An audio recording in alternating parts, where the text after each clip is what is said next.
नमस्कार, जान्हवीज किचनमध्ये आपलं मनपूर्वक स्वागत। आज मी 1 वाटी रव्यापासून मिठाई बनवणार आहे।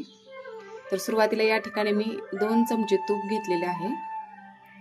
त्यासाठी 1 वाटी रवा घेतलाय। कमी गॅसवरती रवा लालसर भाजून घेणार आहे। या ठिकाणी रवा भाजत आलेला आहे। तर रवा भाजताना एकसारखा हलवत राहायचा, दोन्ही बाजूनी लालसर भाजला पाहिजे। रवा भाजून झाला आहे। आता यानंतर 1 चमचा तूप घेतले, त्यामध्ये काजू, बदाम, पिस्ता परतून घेणार आहे।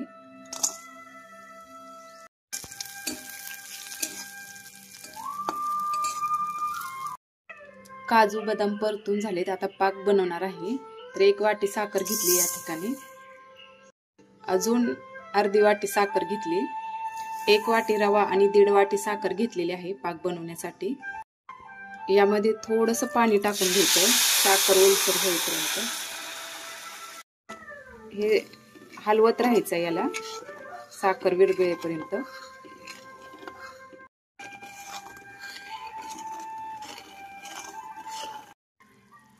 आपल्याला एकतारी पाक नाही बनवायचा, फक्त चिकट पाक झाला की गॅस बंद करायचा आहे।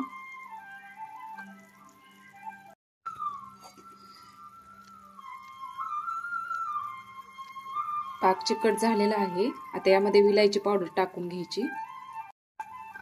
अर्धा चमचा विलायची पावडर घेतली, मिक्स करून घ्यायची विलायची पावडर। पाक तयार झाला आहे। आता यामध्ये रवा टाकून घ्यायचा।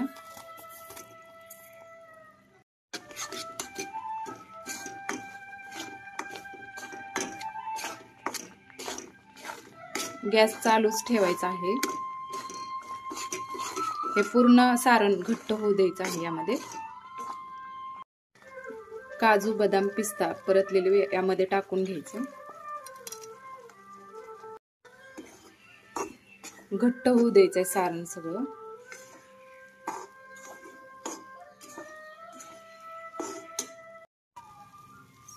सारण घट्ट झालं आहे। आता हे एका ताटाला तूप लावून त्यामध्ये काढून घेणार आहे। एका ताटात सारण काढलेलं आहे। आता हे छान पसरून घ्यायचं आहे। गरम ह्याच्यात चमच्यानेच पसरून घ्यायचंय। सारण छान पसरून घेतलं आहे ताटामध्ये। आता हे फॅन खाली एक 10-15 मिनिटं थंड व्हायला ठेवणार आहे आणि नंतर ह्याचे काप करून घ्यायचे।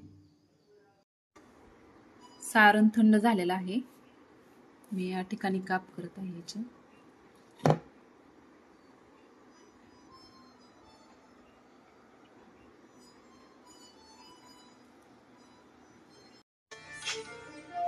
आज रक्षाबंधन आहे, त्यानिमित्त मी रवा बर्फी बनवलेली आहे।